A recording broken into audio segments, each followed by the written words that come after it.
Dia 1 de março de 2010, Independence, Missouri. Um agente de seguros devoto, marido exemplar e pilar da igreja, é encontrado baleado na própria sala.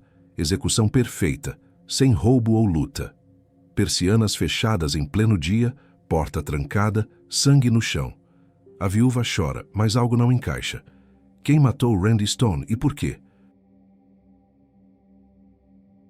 Randy Stone, aos 42 anos, era uma figura respeitada e conhecida em sua comunidade de Independence, Missouri. Nascido na vizinha Kansas City, ele era descrito como um homem de dualidades, forte e determinado, mas também profundamente sensível. Ele canalizava essa sensibilidade escrevendo poesia e cartas de amor. Sua forte ética de trabalho foi forjada cedo. Logo após terminar o ensino médio em 1986, ele se alistou no Corpo de Fuzileiros Navais do EUA, servindo seu país por quase 4 anos e participando da Operação Tempestade no Deserto. Ao retornar à vida civil, ele construiu uma carreira próspera como agente de seguros independente. Afiliado à Farmers Insurance, ele administrava seu próprio escritório desde 1997 e, após 13 anos no ramo, era considerado o agente mais bem-sucedido da região. Sua vida era definida pela dedicação à família, uma fé inabalável e serviço comunitário, o que lhe rendeu a confiança de todos que o conheciam. Para todos os efeitos, Randy Stone vivia o sonho americano. Em 1990, ao retornar da Marinha, ele reencontrou Teresa Greeneraut, uma conhecida de infância que morava nas proximidades e compartilhava de sua profunda fé cristã. A conexão foi imediata e intensa. Eles começaram a namorar em março de 1990 e, em apenas 7 meses, casaram-se em outubro. Suas famílias, que se conheciam há muito tempo, apoiaram entusiasticamente a união. O casal não demorou a construir sua família, dando as boas-vindas primeiro a um filho, Michael, e depois a uma filha, Miranda. Eles se estabeleceram em Independence, onde Randy abriu sua agência. Teresa, descrita como atraente, inicialmente dedicou-se a cuidar da casa e dos filhos, mas depois passou a trabalhar meio período ao lado do marido, auxiliando em tarefas administrativas. Eles eram vistos como um casal harmonioso, financeiramente estável e abertamente afetuosos, frequentemente vistos de mãos dadas, sendo amplamente queridos pela comunidade. A fé não era apenas uma parte da vida dos Stones, era o seu alicerce. Como cristãos devotos, um casamento na igreja era de extrema importância para ambos. Ao se mudarem para Independence, eles rapidamente se tornaram pilares da Igreja Batista New Hope. O envolvimento deles era profundo e ativo. Randy, em particular, dedicava muito do seu tempo à igreja. Ele servia como diácono, ensinava na escola dominical e até dirigia uma das rotas do ônibus da igreja para buscar os membros. Com sua aptidão para números, ele também assumiu o papel de ministro de registros e serviu no comitê financeiro da igreja. Teresa também era uma presença constante. Ela usava sua voz para cantar no coral da igreja, ajudava na cozinha durante eventos e participava da organização de atividades. Eles eram a personificação da família cristã ideal, batizando seus filhos na mesma igreja onde haviam se casado. Em 1999, uma nova energia chegou à Igreja Batista New Hope, com um novo líder espiritual, o pastor David Love. Na época, com 38 anos, ele se mudou para a cidade com sua esposa, Kim Love, e seus 3 filhos. David rapidamente ganhou a confiança da congregação, sendo visto como um líder carismático, conhecido por seus sermões envolventes. Ele implementou uma política de portas abertas para aconselhamento espiritual, modernizando algumas das rotinas da igreja. Ele e Randy Stone tornaram-se amigos próximos. Sua esposa, Kim, uma mulher descrita como falante e de forte fé, também se envolveu ativamente na igreja, apoiando o ministério do marido. No entanto, o passado de David guardava detalhes desconhecidos para sua nova congregação. Sua passagem anterior como pastor na Virgínia terminou abruptamente em meio a disputas financeiras. Relatos indicam que 30 $1,000 desapareceram e David não conseguiu explicar os fundos ausentes, o que levou à sua renúncia. A manhã de 31 de março de 2010 começou como qualquer outro dia útil na agência de seguros de Randy Stone. Randy estava em seu escritório cuidando dos negócios. Teresa, que recentemente havia começado a trabalhar meio período com o marido como secretária e assistente de atendimento ao cliente, também estava presente. Com os filhos já crescidos, ela tinha mais liberdade para participar dos negócios da família. Por volta do meio-dia, Teresa informou a Randy que precisava sair durante a pausa do almoço para resolver algumas questões pessoais. Ela assegurou ao marido que estaria de volta ao escritório por volta das 16h30 para finalizar o dia. Com isso, ela saiu, deixando Randy sozinho na agência para gerenciar o fluxo de trabalho da tarde e atender quaisquer clientes que pudessem aparecer. A tarde transcorreu sem intercorrências aparentes, com Teresa realizando suas tarefas antes de iniciar o caminho de volta ao escritório. Quando Teresa Stone retornou à agência de seguros naquela tarde, por volta das 16h20, outras fontes indicam 16h50, ela foi imediatamente confrontada por uma série de sinais perturbadores. O carro de Randy estava estacionado do lado de fora, sinalizando que ele deveria estar lá dentro. No entanto, as persianas de seu escritório estavam fechadas. Este foi o primeiro grande alarme. Randy tinha o hábito de só fechar as persianas quando escurecia, e ainda era final de tarde, horário comercial. Uma sensação avassaladora de pavor começou a tomar conta dela. Ao tentar a porta da frente, ela a encontrou trancada. Isso aumentou sua ansiedade, pois era extremamente incomum a porta estar trancada, enquanto a equipe ainda deveria estar trabalhando. O silêncio dentro do prédio era ensurdecedor, sem os sons habituais de digitação, telefones tocando ou conversas com clientes. Após destrancar a porta, Teresa entrou no escritório estranhamente silencioso. Ela começou a chamar pelo marido, Randy, mas não obteve resposta. Movida pela crescente preocupação, ela verificou primeiro o escritório dele e depois a sala de armazenamento, mas ambos os cômodos estavam vazios. Sua busca a levou por fim ao seu próprio escritório, localizado mais adiante no corredor. A cena que ela encontrou, segundo seu relato, a assombraria pelo resto da vida.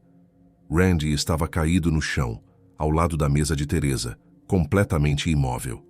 Havia sangue por toda parte, formando uma poça sob seu corpo e com respingos visíveis nas paredes. Seus lábios estavam azuis, seus olhos abertos. O comportamento de Teresa Stone nos momentos seguintes à descoberta do corpo de Randy foi imediatamente considerado estranho pelos investigadores. Agindo por impulso, ela não ligou para a emergência. Em vez disso, ela usou o telefone do escritório. Uma fonte nota que ela passou por cima do corpo dele para usar um fone de ouvido, apesar de ter um celular na bolsa, para ligar primeiro para seus pais. Nessa ligação, ela foi explícita, dizendo a eles que Randy havia sido baleado e estava morto. Foram seus pais que a instaram a ligar para o 911 imediatamente. No entanto, Teresa esperou 9 minutos antes de fazer a chamada de emergência. Quando ela finalmente falou com o atendente, sua história mudou. Ela não mencionou o tiro, dizendo repetidamente que algo havia acontecido com seu marido, que ele estava sem resposta e que ela não sabia o que fazer. Ela apenas descreveu que havia sangue saindo da orelha dele. Quando os investigadores chegaram, a cena do crime contou uma história clara. Randy Stone estava caído no chão do escritório, morto por um único tiro. As fontes variam sobre a localização exata da ferida, descrevendo-a como na nuca, na parte de trás da cabeça ou na têmpora direita. O tiro foi disparado a queima-roupa em um estilo de execução. Crucialmente, não havia sinais de arrombamento ou luta. O roubo foi imediatamente descartado como motivo. O dinheiro deixado na mesa de Randy estava intocado e sua carteira ainda estava no bolso. A arma do crime não foi encontrada. Para a polícia, as evidências apontavam fortemente para um assassinato premeditado. O atirador era alguém que Randy conhecia, alguém em quem ele confiava o suficiente para permitir que se aproximasse ou até mesmo para lhe virar as costas durante o horário comercial.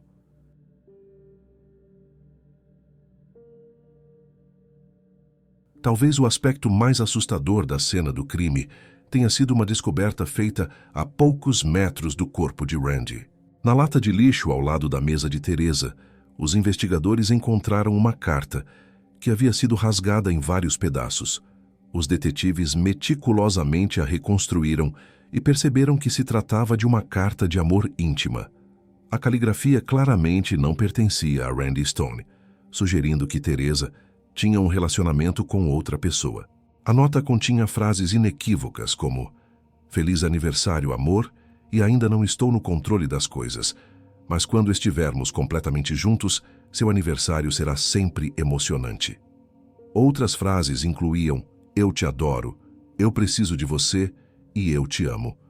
Esta carta foi considerada extremamente significativa. Ela forneceu imediatamente aos investigadores a primeira ideia clara de um possível motivo para o assassinato de Randy. Além da reveladora carta de amor, os investigadores isolaram outra peça crítica de evidência física na cena do crime. Perto do corpo de Randy, a equipe forense localizou uma única cápsula de bala. A análise inicial identificou a cápsula como sendo de calibre 40. Esta descoberta foi fundamental por duas razões. Primeiro, confirmou que a morte não foi um suicídio, como a ausência da arma já sugeria, e segundo, deu aos detetives o calibre específico e o tipo de arma que o assassino provavelmente usou. A análise balística posterior determinaria que a arma usada era uma Glock calibre 40.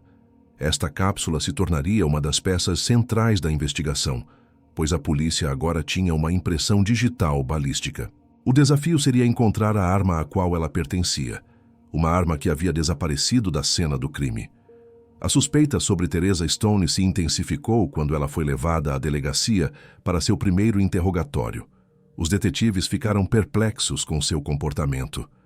Apesar de ter sido vista chorando na cena do crime uma hora antes, ela agora estava calma, serena e não derramou uma lágrima. Ela chegou a se desculpar por não estar mais emocionada, alegando que já tinha chorado muito. Quando confrontada sobre a carta rasgada, Teresa inicialmente alegou não saber do que se tratava. No entanto, quando os detetives a deixaram sozinha na sala, ela foi capturada pela câmera sussurrando para si mesma: "Ah, ótimo, eu esqueci disso." Quando eles retornaram, ela mudou sua história, alegando que a nota era de um admirador secreto anônimo de anos atrás. Além disso, ela apresentou um álibi que parecia ensaiado, fornecendo um cronograma detalhado de seus movimentos, completo com recibos e horários exatos. Os investigadores não acreditaram nela, mas sem provas concretas, tiveram que deixá-la ir.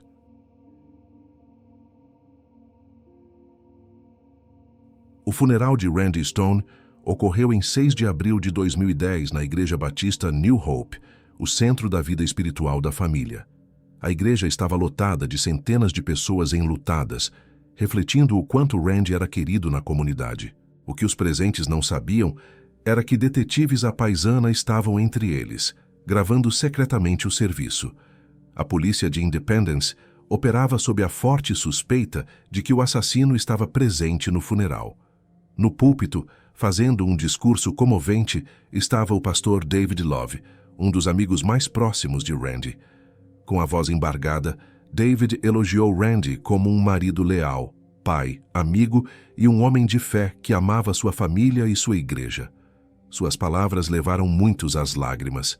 No entanto, enquanto o pastor falava, boatos já circulavam entre alguns membros da congregação sobre um suposto caso entre o próprio pastor Love e a viúva Teresa. A suspeita começou a se cristalizar em torno do pastor David Love, em parte devido ao seu próprio comportamento e em parte graças a novas testemunhas.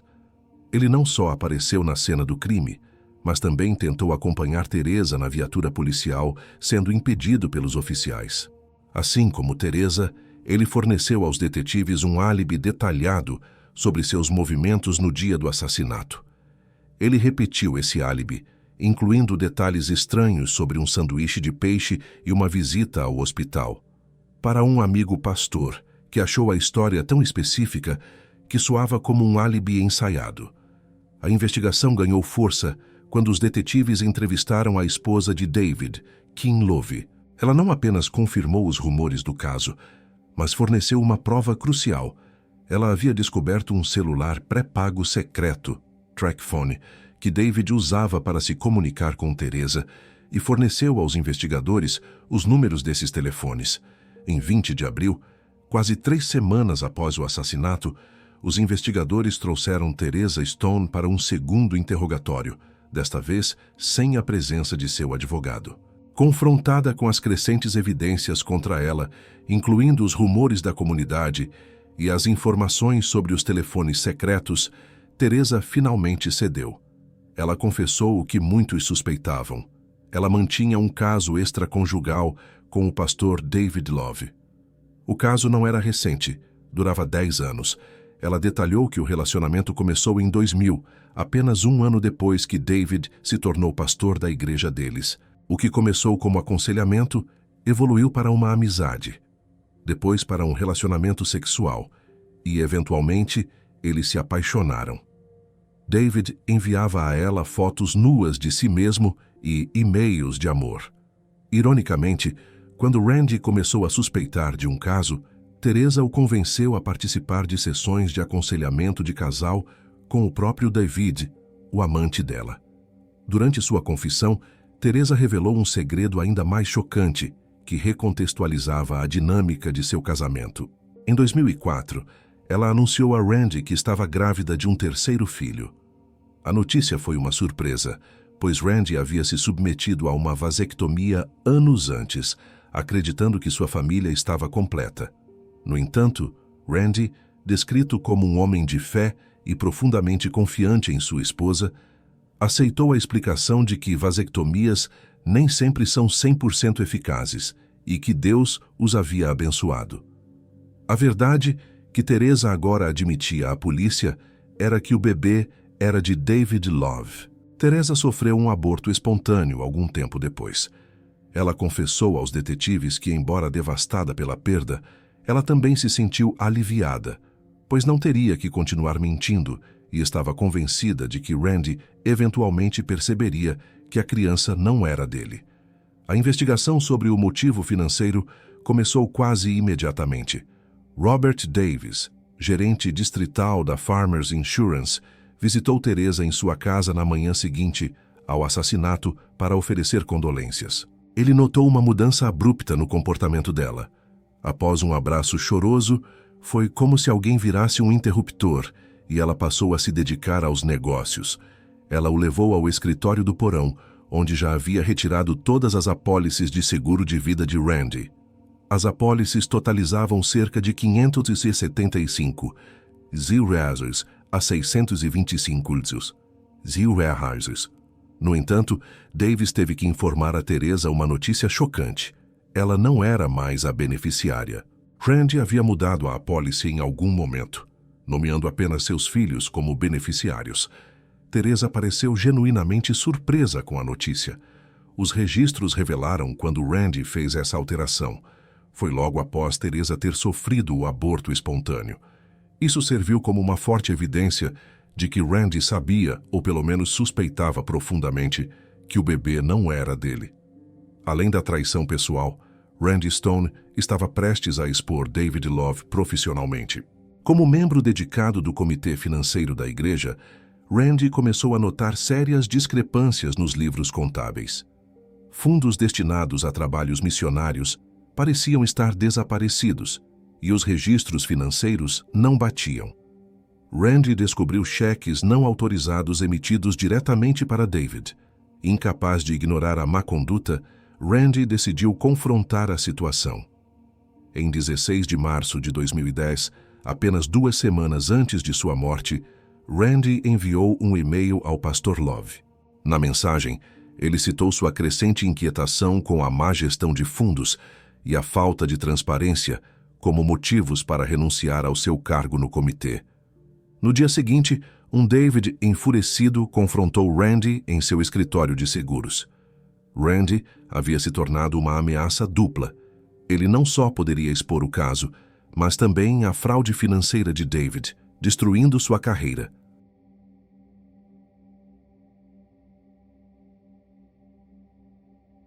A investigação balística da cápsula calibre 40 determinou que a arma do crime era uma pistola Glock. Os detetives começaram a rastrear os proprietários registrados de armas desse tipo, e a busca os levou a uma conclusão chocante. A arma pertencia ao próprio Randy Stone. Randy era um entusiasta de armas e havia adquirido recentemente a Glock, da qual se orgulhava. Com um mandado de busca, os investigadores examinaram a casa da família Stone e localizaram o cofre de armas. Quando os detetives o abriram, encontraram o coldre vazio. A pistola Glock calibre 40 de Randy havia desaparecido. Esta foi uma revelação crucial. Randy Stone havia sido assassinado com sua própria arma.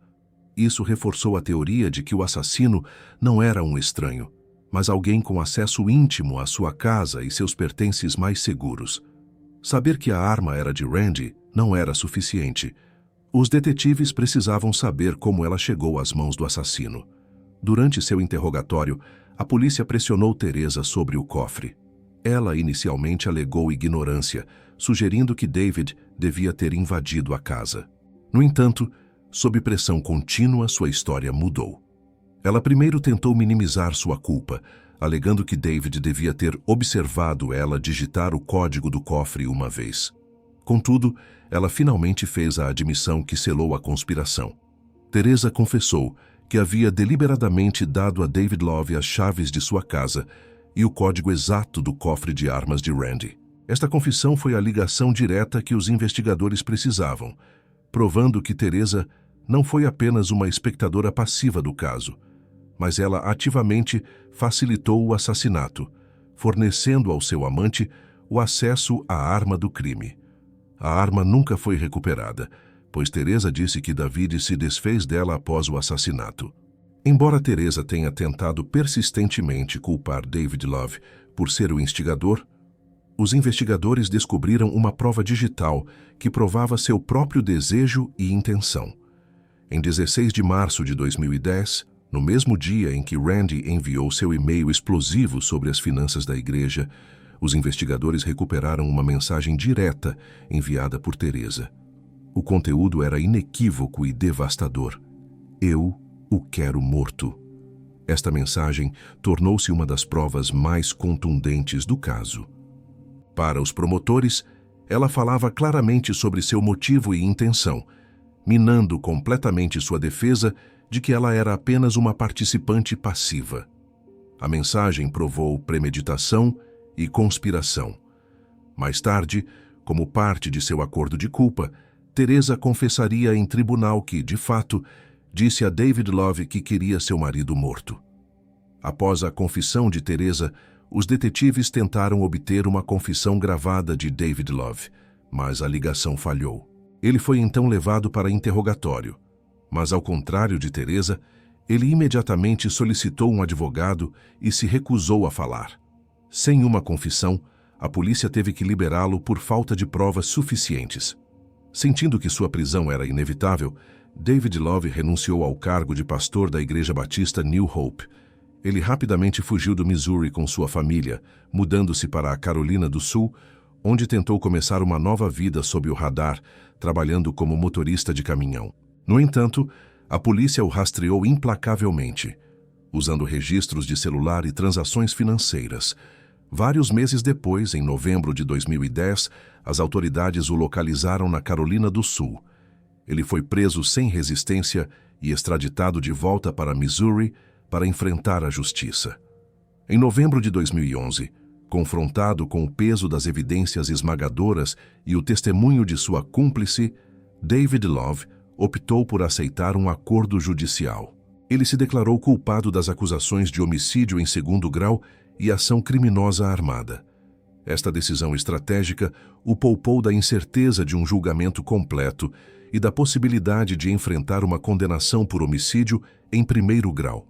Se condenado pela acusação mais grave, ele poderia enfrentar a pena de morte ou prisão perpétua sem possibilidade de liberdade condicional. Ao aceitar o acordo, sua confissão não apenas selou seu próprio destino, mas também expôs publicamente a sombria conspiração e o caso secreto que escalou para o assassinato de Randy Stone. Como resultado de seu acordo de culpa, David Love foi condenado à prisão perpétua. Os termos do acordo estipulavam que ele teria a possibilidade de liberdade condicional, mas somente após cumprir 25 anos de sua sentença. Na época de sua sentença, David Love tinha 51 anos, o que significa que ele não terá sua primeira oportunidade de liberdade condicional até o ano de 2036, quando terá 76 anos de idade. Após a condenação, ele foi levado silenciosamente para o sistema prisional, respondendo pelo assassinato a sangue frio de um homem que um dia o chamou de amigo próximo e guia espiritual. Teresa Stone, acusada em maio de 2011, seguiu o exemplo de seu amante e também aceitou um acordo judicial em abril de 2012.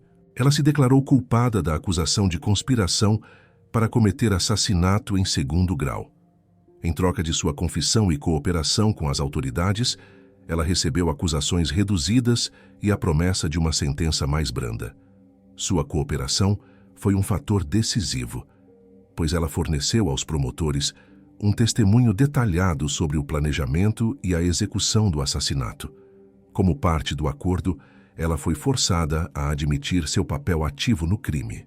Ela confessou que, algumas semanas antes do assassinato, disse explicitamente a David Love que queria Randy morto. Investigadores também apontaram que o motivo dela era o desejo de ascensão social. Ela queria ser esposa de pastor. Em junho de 2012, Teresa Stone compareceu ao tribunal para sua sentença. Ela acreditava que não receberia nada mais do que uma forte repreensão. Chorando, ela pediu ao juiz por misericórdia em seu caso. No entanto, o juiz a sentenciou por conspiração para cometer assassinato em segundo grau. Graças à sua cooperação e ao acordo de culpa, Teresa recebeu uma sentença significativamente reduzida de apenas 8 anos de prisão. Esta pena foi recebida com desolação pela família da vítima e por muitos na comunidade. Eles consideraram a sentença de 8 anos profundamente inadequada, dada a gravidade de seu crime e o papel central que ela desempenhou na conspiração de uma década que levou à execução de seu marido. O crime deixou cicatrizes profundas em ambas as famílias. A mãe de Randy, Clara R. Stone, expressou a dor devastadora da família. Ela descreveu Randy como um homem que adorava sua esposa e a amou até o dia em que morreu, tornando a traição ainda mais dolorosa. A imagem da família feliz foi despedaçada pelo engano e pela dor inimaginável. Em um ato de resiliência, os filhos de Randy e Teresa acabaram por perdoar a mãe. Eles explicaram que, tendo já perdido o pai, não queriam perder a mãe também. Do outro lado, a família do pastor também foi desfeita. Kim Love, a esposa de David, divorciou-se dele e desde então se casou novamente. Em uma entrevista em 2013, Kim e seus 3 filhos afirmaram que, apesar da traição, eles não guardavam animosidade contra David, enfatizando seu foco na cura e em seguir em frente. Os conspiradores seguiram caminhos muito diferentes após suas sentenças. Teresa Stone, tendo recebido a pena de 8 anos, cumpriu sua sentença. Após ser libertada, ela começou uma nova vida. Relatórios indicam que ela agora vive com um novo parceiro na área de Kansas City, Missouri. Compreensivelmente, ela mantém um perfil discreto e permanece fora dos olhos do público. David Love, por outro lado, permanece atrás das grades. Ele está encarcerado no Southeast Correctional Center, uma instalação correcional em Charleston, Missouri. Tendo recebido uma sentença de prisão perpétua, com possibilidade de condicional após 25 anos, sua primeira audiência de liberdade condicional só ocorrerá em 2036.